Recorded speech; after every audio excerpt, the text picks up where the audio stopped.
federal government to listen to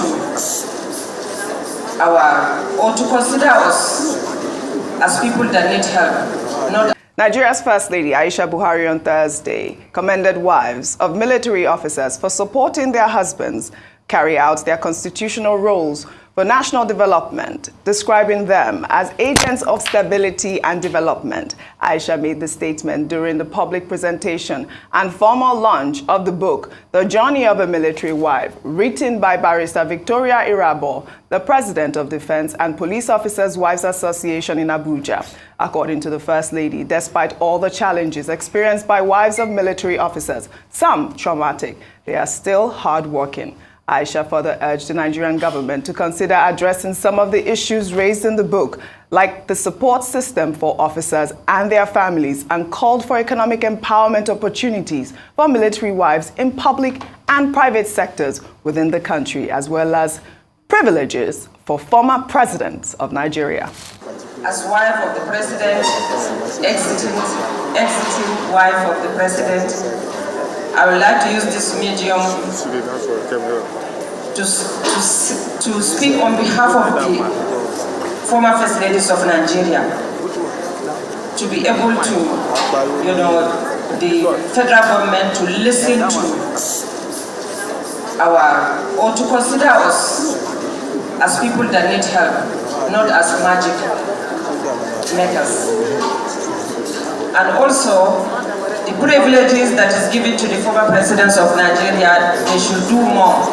It's still not enough, considering what people go through in that house.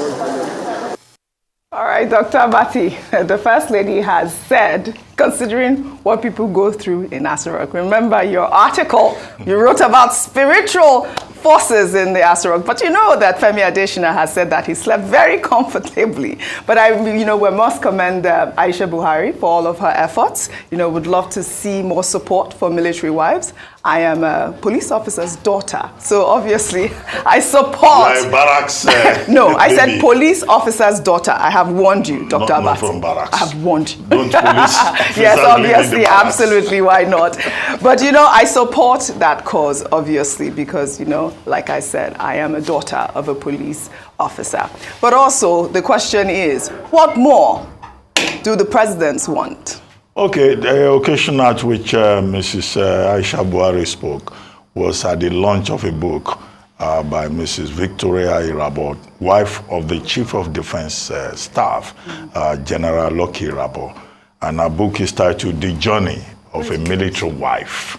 And indeed, military wives experience a lot, just as the wives of policemen, and every wife goes through a lot of experiences, whether you are the wife of a journalist or the wife of anybody, because the woman is the center of the home, the source of stability in the home. And that's why the Bible says that he who finds a good wife finds a good thing. So it's very good to see, wives of public officials also writing their memoirs. But the point that you have made about Mrs. Buhari, well, Mrs. Buhari is saying that, in fact, she went through a lot of trauma as a first lady inside the villa. And that she kept praying regularly that she and her family should leave the place alive. And even her son. And you recall, truly, that they went through a lot of travails. Yes. On one occasion, the president, as we have pointed out, was in and out of hospital.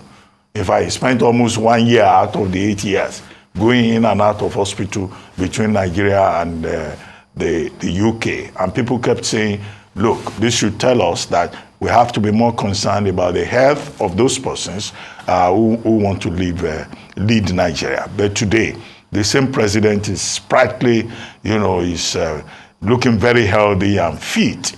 And many Nigerians are saying, we are happy that the president is finishing strong, which is an expression that some platforms used. So Mrs. Buhari certainly knows what she's talking about.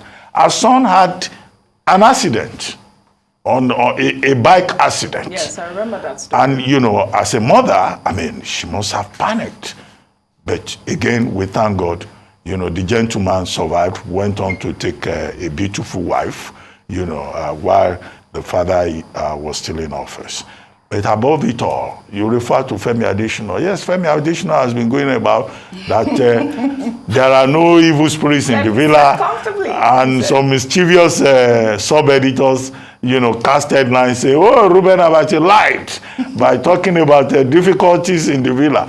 In fact, Femi Adesina wrote that he was snoring peacefully in the villa. Well, you can give that all kinds of interpretations. Yeah. So if a man says he went to the villa as presidential spokesman and he was snoring every night, well, that in itself is instructive.